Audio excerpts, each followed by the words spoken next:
Hello, this is Claus Jensen presenting my most recent game on chess.com.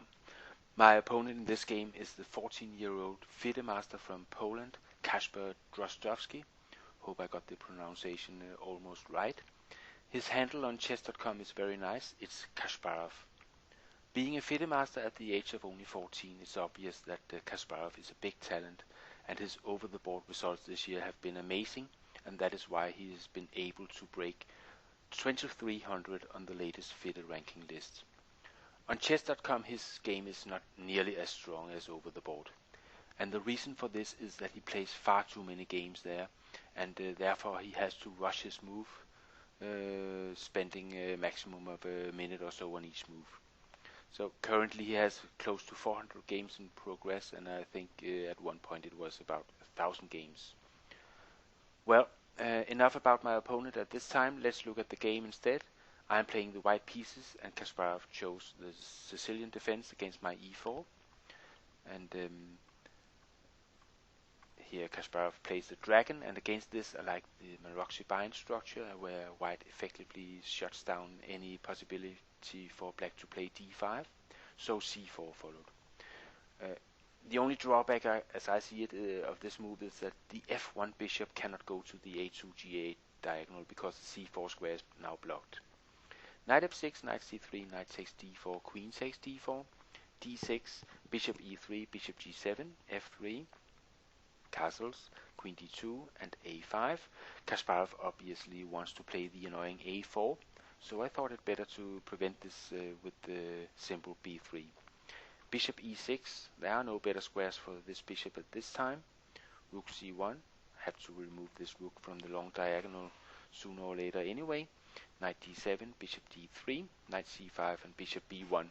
And this maneuver has been played before, and in the game chat Kasparov said he found this setup unusual, as he was normally allowed to play a4, and white would normally play bishop e2 and castle kingside. But I think on e2 the bishop is very passive, and from games in the past I had seen this maneuver, and I think the bishop is not that bad on b1 because it can be brought to life at some point if white is allowed to play e5 at the right time. Queen c7 followed, and it looks very natural, but since d5 is out of the question, the queen is very passively placed on c7. But also queen b6, which has been tried before, is looking a little odd to me. So anyways, at this time I had to make a decision. There's still some dynamics in the center, but since this d5 break is still far away from black, I decided to keep a rook in the h-file and go for this well-known idea against the dragon, h4, h5, to open up the h-file and play for kingside attack. But since I'm also not allowed to castle queenside, then I have to leave my king in the center. But this should not be so much of a problem, since this d5 break to open the center is not available for black. So I played h4 here. Rook a d8 followed in h5, and now we have a very sharp position already. And I think at this point white is having, in fact, a better setup than the traditional setup with queenside castle and no c4, because the normal dragon game is very double-edged with the chances on both sides, and here I think it's more difficult for black to find any counterplay. Kasparov in the game tried a4, and then came h takes, g6, f takes, and b4, knight d7, and bishop h6, because I want to exchange the strong dragon bishop and on g7, and at the same time make the h6 square available for my queen. Rook f7 from Kasparov, bishop takes and rook takes, and then came knight d5. And in the game chat, Kasparov suggested knight takes a4 instead, and of course I saw that this a4 pawn is hanging, but I was not really considering playing this move, because already when I refrained from castling kingside and played the early h4, h5 instead, my mind was set on a kingside attack, so I wasn't really considering taking a pawn on the queen side. So I found it much more logical to play this knight d5.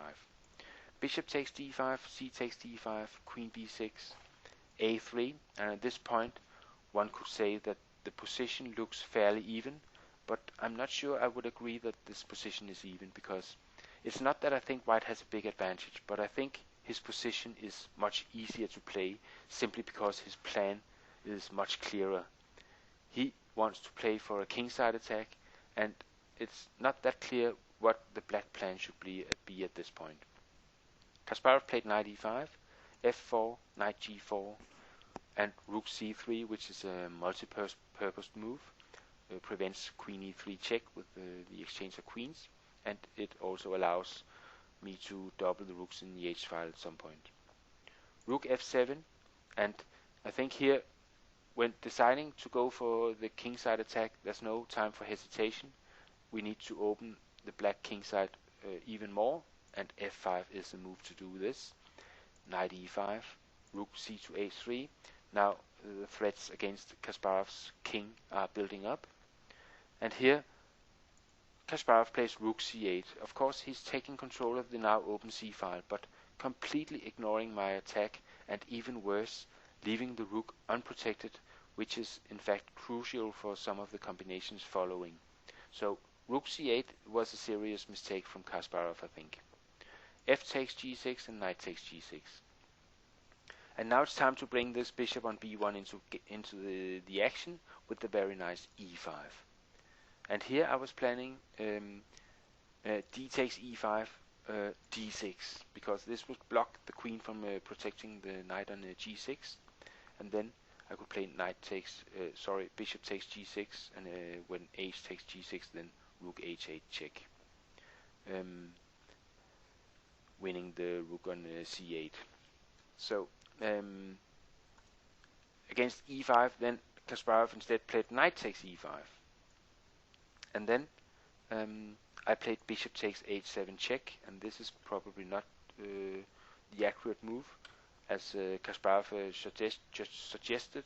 Rook takes h7 is much stronger, because it would probably lead to a fairly quick mate after these moves, and the black king is in all sorts of trouble, and that would have been stronger for me. But bishop takes h7 is also okay, and after king f8, then I can move this bishop away, and then the threat is rook h8 check. There are many possible bishop moves. I chose bishop f5. I'm not sure it's the strongest option, but it wins me the exchange after rook takes f5 and rook h8 check, taking on c8. And now I have the exchange, and I want to exchange as many pieces as possible, so I play rook f1. Rook takes, king takes, knight check, king e2, knight g4, queen f4 check, knight f6. Now the knight is pinned, but I want to pin it with my rook instead of with my queen, so I played rook c1. Queen b5 check, queen c4. I have nothing against the queen exchange at this point, because this endgame would be easily winning for me. But of course Kasparov keeps the queen on the board. And queen endgames are always difficult because of the many possibilities for both sides. Rook f1, pinning the knight, b5, queen d4, queen c7, king d2 to close the entry squares for the black queen, queen c8, g4, planning g5, queen g8, preventing g5, rook f5, once again threatening g5, queen g6. Now g5 is not possible because the rook would be hanging, so I protect it with queen e4, king e8, and then queen c2, and now the knight on f6 still cannot move, because if it moved away, then the queen c8 would be checkmate. So Kasparov still will lose this knight, and he decides to give a few checks before accepting defeat. So queen h6 check, g5, queen h2, king c1, queen g1, king b2, queen d4, king b1, queen g1, and king a2, and now there are no more checks available. And in the game chat, Kasparov says it's time to resign, so he plays e6, rook takes f6, queen g5, and queen c8 check, and here Kasparov resigned the game because there's a mate in a few moves. And I hope you enjoyed this very interesting game, and I hope to see you on my blog at klausjensen.com. Bye bye for now.